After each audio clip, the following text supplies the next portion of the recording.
അങ്ങേയറ്റത്തെ കൂർമ്മ ബുദ്ധി. 50 ആളുകൾ ഒരുമിച്ച് ചെന്നാലും അവരെയൊക്കെ അടിച്ച് തറപറ്റിക്കാൻ കഴിയുന്നത്ര ശരീരശക്തി. എറുമ്പുകളെ ചവിട്ടി അരയ്ക്കുന്ന ലാഘവത്തോടെ മനുഷ്യനെ കശാപ്പ് ചെയ്തുകൊണ്ടിരിക്കുന്ന രാക്ഷസൻ.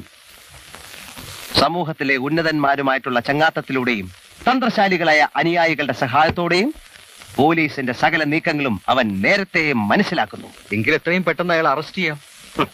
പാടില്ല. അയാളെ അടിയോടെ പിഴുതെറിയാനാണ് ഞങ്ങളുടെ നീക്കം. പെട്ടെന്ന് പിടിച്ചാൽ അനുയായികളൊക്കെ മുങ്ങിക്കളയും. അറസ്റ്റ് ചെയ്യുക, കുറെ ഇടി കൊടുത്ത് കുറ്റം സമ്മതിപ്പിക്കുക, ഒടുവിൽ തെളിവില്ലാതെ കോടതി അവരെ വെറുതെ വിടുക. ഇതൊക്കെയാണല്ലോ ഇവിടെ നടന്നുകൊണ്ടിരിക്കുന്നത്. ഞങ്ങളുടെ രീതി അതല്ല. ഞങ്ങളുടെ ഒരു പ്രത്യേക രീതിയാണ്. ഞങ്ങൾ പിടിച്ചാൽ പിടിച്ച പോലെ ഇരിക്കും. ഞങ്ങളുടെ ഓരോ നീക്കങ്ങളും വളരെ ബുദ്ധിപൂർവമായിരിക്കും. ഇനി ഞങ്ങൾക്ക് എല്ലാ തയ്യാറെടുപ്പുകളും വേണം. കാറ്, വെടിയുണ്ടകൾ, നഗരത്തിലെ എല്ലാ പോലീസ് സ്റ്റേഷനുമായി ബന്ധപ്പെടാനുള്ള വയർലെസ് സൗകര്യം. പിന്നെ എത്രയും പെട്ടെന്ന് ഒരു 10,000 രൂപ. 10,000 രൂപയോ? എന്താ പേടിച്ചു പോയത്? ചിലപ്പോൾ ഒരു കാർ ചേസ്, മറ്റു ചിലപ്പോൾ വില്ലന്മാർ താമസിക്കുന്ന പഞ്ചനക്ഷത്ര ഹോട്ടലുകളിൽ ഞങ്ങളുടെ താമസം, ഭക്ഷണം, ഇതൊക്കെ കാശില്ലാതെ നടക്കൂ. കേസ് പിടുത്തം വളരെ ചെലവുള്ള ഒരു ഏർപ്പാടാണ്. അപ്പൊ വന്ന് കാശ് ചോദിക്കാൻ ഞങ്ങളെ കൊണ്ട് സാധിക്കില്ല. ഞങ്ങൾക്ക് അതിന്റെ ആവശ്യമില്ല. We are serious from Tamil Nadu. പിന്നെ കാർ എന്ന് പറഞ്ഞാൽ ഒരു ബെൻസ് തന്നെ ആയിക്കോട്ടെ, അല്ലേ സി.ഡി. മിസ്റ്റർ രാംദാസ്? അങ്ങനെ ആയിക്കോട്ടെ സി.ഡി. മിസ്റ്റർ വിജയൻ. മുഖ്യമന്ത്രി പോലും അംബാസഡർ കാറിലാണ് സഞ്ചരിക്കുന്നത്. ആയിക്കോട്ടെ, പക്ഷെ ഞങ്ങൾക്ക് ബെൻസ് വേണം. സർ, ജീപ്പ് മാത്രമേ സംഘടിപ്പിക്കാൻ പറ്റൂ. ദയവ് ചെയ്ത് ഞങ്ങളോട് സഹായിക്കും. Okay okay okay. പിന്നെ അന്നത്തെ ആ കൊലയാളിയുടെ ബ്ലഡ് ഗ്രൂപ്പ് പരിശോധന ഇതുവരെ കഴിഞ്ഞില്ലേ? റിപ്പോർട്ട് വന്നല്ലോ. AB പോസിറ്റീവ് ആണ്. AB positive? ഓ, നമ്മുടെ AB പോസിറ്റീവ്. ആ, അപ്പൊ പിന്നെ കണ്ടുപിടിക്കാൻ എളുപ്പമാണല്ലോ. സ്വർണം കണ്ടാൽ വിസിലടിക്കുന്ന ഒരു മെഷീനില്ലേ, അതും വേണം. പോലീസ് സേന എപ്പോഴും റെഡിയാക്കിയിരിക്കണം.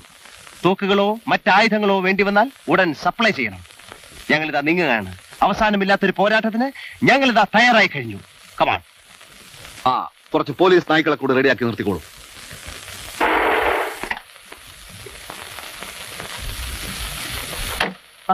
സാർ ഇവിടെ? DYSP ഒന്ന് കാണാൻ ഇറങ്ങിയതാ. കുഷ്ഠരോഗികൾക്ക് വേണ്ടി ഒരു ആശുപത്രി പണിയുന്നുണ്ട്. അതിന്റെ തറക്കല്ലിടാൻ അദ്ദേഹത്തെ ക്ഷണിക്കാം എന്ന് വിചാരിച്ചു. കൂട്ടത്തിൽ അനാഥ മന്ദിരത്തിന്റെ ചില കാര്യങ്ങളും ഉണ്ട്. മക്കളില്ലാത്ത എനിക്ക് ഇത്തരം സാമൂഹ്യ പ്രവർത്തനങ്ങളല്ലേ കുട്ടികളെ ആകെ ഉള്ളൊരു ആശ്വാസം. കേസ് അന്വേഷണമൊക്കെ എതിരായി. ഞങ്ങൾ വളരെ വളരെ മുമ്പോട്ട് പോയി കഴിഞ്ഞു. മാന്യതയുടെ മുഖം മൂടി അണിഞ്ഞ ചില ആളുകളാണ് കുറ്റവാളികളെന്ന് ഞങ്ങൾ മനസ്സിലാക്കി. ഒരുത്തിനെയും ഞങ്ങൾ വെറുതെ വിടില്ല. കമാൺ.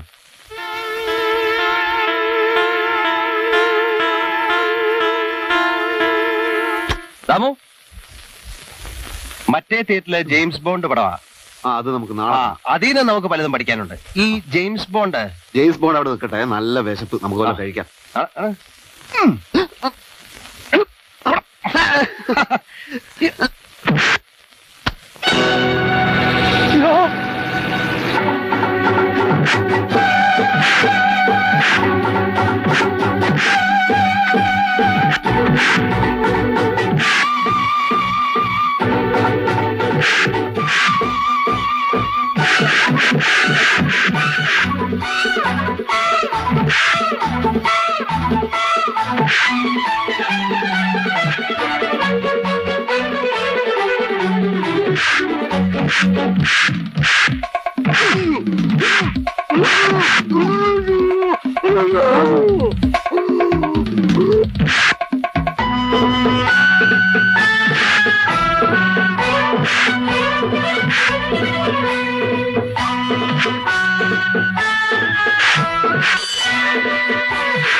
നീ എന്തിനാ എന്നെ കയറി പിടിച്ച്? ഞാൻ അയാളെ കയറി പിടിച്ചപ്പോ നിന്നെ കയറി പിടിച്ചപ്പോ പിടിച്ചു. പൊയ്ക്കളഞ്ഞല്ല.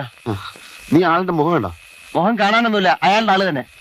ഏതായാലും ഒരു ഷൂ നമ്മുടെ കയ്യിലുള്ളത് കൊണ്ട് ആളെ പിടിക്കാൻ വിഷമമില്ല. എങ്ങനെ? ഒറ്റ ഷൂ ഇട്ട് നടക്കുന്ന ആളെ പിടിച്ചാൽ മതിയല്ലോ.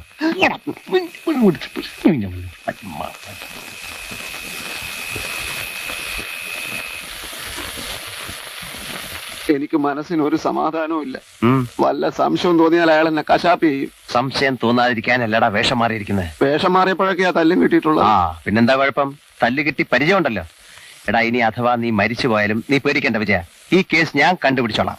ദാസ അറം പറ്റും. അറം പറ്റില്ല വിജയ. എടാ 2 തുള്ളി രക്തം, 2 തുള്ളി, അത് AB പോസിറ്റീവ് ആണെങ്കിൽ നമ്മുടെ ഈ അന്വേഷണം പരിപൂർണ ജയം. അപ്പൊ ഞാനവിടെ വേലക്കാരനായി ചെന്നിട്ട് വേലക്കാരനായി ചെന്നിട്ട് അയാളുടെ ഇവിടെ വിജയ് എത്ര പ്രാവശ്യം നിനക്ക് ഞാൻ പറഞ്ഞു തരണം? ഇതാ ദേ, ഇത് കണ്ടോ? ഇത് സൂചി കണ്ടല്ലോ. ഇത് അയാളുടെ കയ്യിലോ കാലിലോ കുത്തി കയറ്റണം. ആ, ആ, ആ. എന്നിട്ട് ദേ ഇത് കണ്ടോ? ഇത് പുറമോട്ട് വലിക്കണം. അപ്പൊ ബ്ലഡ് കിട്ടും. അത്ര തന്നെ. അപ്പൊ ഈ കുപ്പിയിൽ എന്തോ പറഞ്ഞല്ലോ. ഒറ്റ കുത്തു വെച്ചെന്നാണ്ടല്ലോ. ഇവിടെ ഇത് ക്ലോറോഫോം. ഇത് പഞ്ഞിയിലെ 1 or 2 തുള്ളി ഇറ്റിച്ചിട്ട് വേണം ആ ഭീകരന്റെ മൂക്കിൽ വെച്ച് അമർത്താൻ. അപ്പൊ അയാൾ ബോധം കിടും. എന്നിട്ട് വേണം ബ്ലഡ് എടുക്കാൻ. ആ അത്രേ ഉള്ളൂ. അപ്പൊ ക്ലോറോഫോം മൂക്കിൽ വെച്ചോട്ടെ എന്ന് ചോദിച്ചാൽ അയാൾ സമ്മതിക്കും അല്ലേ? എടാ, അയാൾ ഉറങ്ങുമ്പോ വേണം ഇത് മൂക്കി കൊണ്ട് വെക്കാൻ. ആ അത് ശരി. അപ്പൊ ഞാനവിടെ ആദ്യം വേലക്കാരനായി ചെന്നിട്ട് പിന്നെ മനസ്സിലായി. അതെ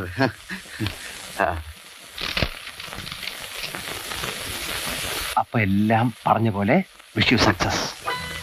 അപ്പൊ ഈ സിറിഞ്ച് ചെറിഞ്ചിന്റെ അമ്മൂമ്മയുടെ മനസ്സിലായി മനസ്സിലായി.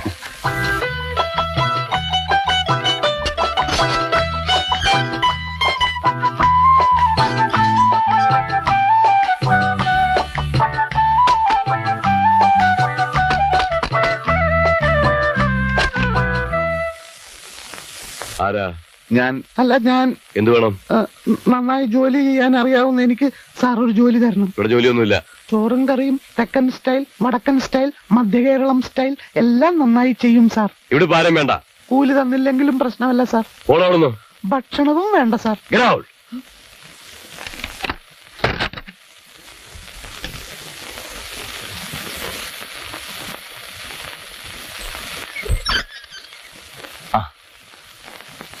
എന്തായി? അയാൾ ഗെറ്റ് ഔട്ട് അടിച്ചു. എന്ന് പറഞ്ഞ് തിരിച്ചു പോന്നാലെങ്ങനാ? ഒന്നുകൂടെ ചെന്ന് നോക്ക്. കൂലി വേണ്ട, ഭക്ഷണം വേണ്ട എന്നൊക്കെ ഞാൻ പറഞ്ഞു നോക്കി. ഇനിയും ചെന്നാൽ അയാൾ ഇടിക്കും. ഇതൊന്നും നടക്കുന്ന കാര്യമല്ല ദാസ.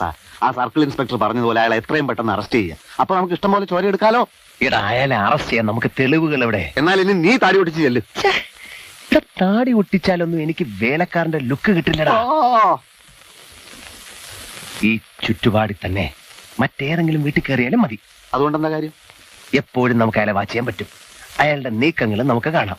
രാത്രി വന്ന് രക്തം കൊടുക്കാം. ആ വീട്ടിൽ ചെന്ന് നോക്ക്. വേണോ? വേണം. നമുക്ക് മെഡല് വാങ്ങണ്ടേ, പേരെടുക്കണ്ടേ, ഉയർന്നുയർന്ന് വലിയ ഉദ്യോഗസ്ഥന്മാരാകണ്ടേ, ജോലിയില്ലാതെ തെണ്ടി നടന്നപ്പോ കണ്ടിരുന്ന സ്വപ്നങ്ങളൊക്കെ യാഥാർത്ഥ്യമാക്കണ്ടേ. വേണം. വലിയ വീട്, കാർ, AC, ഫ്രിഡ്ജ്. അതാ പറഞ്ഞ. മോൻ ചെല്ലേ, ആ വീട്ടിലോട്ട് കയറിച്ചല്ലേ. ചെല്ലേ.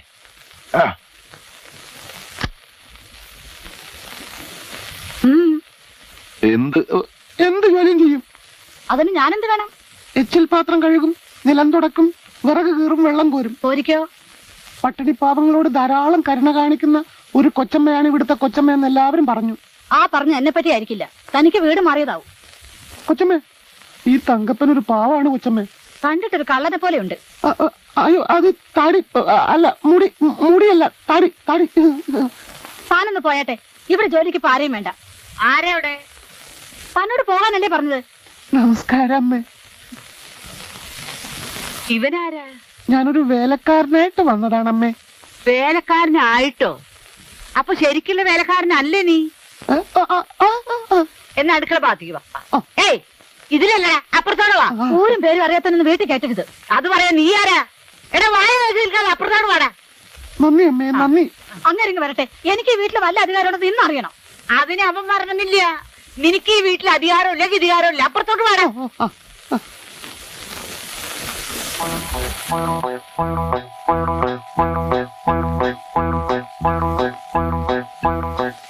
അയ്യോ, ആരാ? ആരോടാ? വഴിപോക്കൻ.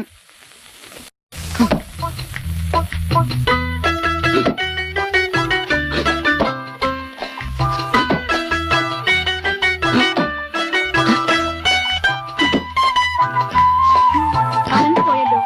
പവർ റോക്കറ്റിന് സമയം മാറിയത് ഓർത്തില്ല. തങ്കപ്പാ, ടാങ്ക് നിറക്കണം. ഞാനോ? പിന്നെ ഞാനോ? അങ്ങ് 2ാം നിലക്കും മേലെയുള്ള ടാങ്ക് ഞാൻ നിറക്കണമെന്നല്ലേ? സംസാരിച്ച് നിൽക്കാൻ നേരമില്ല. പൈപ്പിൽ ഒരു തുള്ളി വെള്ളമില്ല. വേഗം വേണം.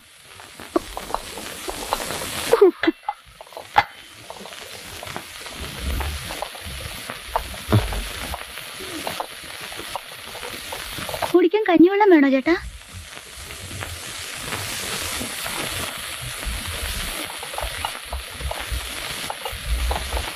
എടാ, കുത്തിരുന്ന് ശമ്പളം വാങ്ങാന്നാണോ നിന്റെ വിചാരം? എടാ തങ്കപ്പാ, ഞങ്ങളുടെ കീറടാ. മനുഷ്യന് ശ്വാസം മുട്ടും, ഇത്തിരി വിശ്രമിക്കട്ടെ. നിനക്ക് വിശ്രമിക്കണെങ്കിൽ വല്ല ഊട്ടിയിലെ വല്ലയിടത്തും പോടാ. എല്ലും മുറുകെ പണിയെടുത്താ പല്ലും മുറുകെ തിന്ന. അതാണ് ഇവിടുത്തെ പ്രമാണം. നിന്റെ അല്ല തകിട് പൊടിയാലും വെറുതെ ഇരിക്കാൻ ഞാൻ സമ്മതിക്കില്ല. കീറടാ. എടാ കീറടാ. ആ, അത് കഴിഞ്ഞ് വെയില് പോണതിന് മുമ്പേ ഇത് മുഴുവൻ അലക്കിടണം. അതും ഞാൻ തന്നെ ചെയ്യണോ? പിന്നെ നിന്റെ മറ്റോനെ ഇരിക്കണ്ട ഇവിടെ. കണ്ടവളുടെ വിഴുപ്പലക്കാനാണോ ഈശ്വര നീ എന്നെ CID ആക്കിയത്? എടാ ദാസാ, എന്താ എന്താ എന്താ നീ പിറുപിറുക്കണേ? ഒന്നുമില്ലേ? എടാ നീ വെള്ളം നോക്കില്ലേ? അവന്റെ ഇവിടെ വേറെ ജോലിയുണ്ട് എന്ന് പറഞ്ഞ അടുക്കള വെള്ളമില്ലാതെ ഞാൻ എന്ത് ചെയ്യും? തന്നെത്താൻ കോരിക്കൊള്ളണം. നീ കീറടാ. ഞാൻ നിയമിച്ച വേലക്കാരനെ ഭരിക്കും ഇവിടെ വേറെ ഒരുത്തി വരണ്ട. ആര് നിയമിച്ചാലും എന്റെ ഭർത്താവ് വേണല്ലോ ഇവർക്കൊക്കെ ശമ്പളം കൊടുക്കാൻ. എന്റെ മകനായതിനു ശേഷം അല്ലേ നിന്റെ ഭർത്താവായത്? ഓ, എടാ തങ്കപ്പ നിന്നോടാ പറഞ്ഞത്. എടാ നോക്കി നിൽക്കാതെ കീറടാ. എനിക്കൊരു ഉണ്ടാവില്ല. കയ്യും കയ്യും വെച്ച് വീഴാനങ്ങ് വന്നേക്കട്ടെ.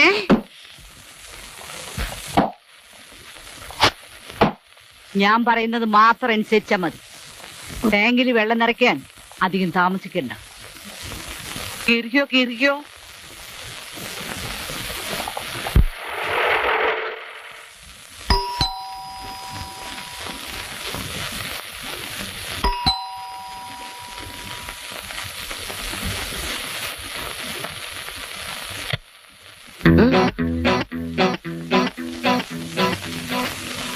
ആരാ സാറിവിടെ, സാറിവിടെ.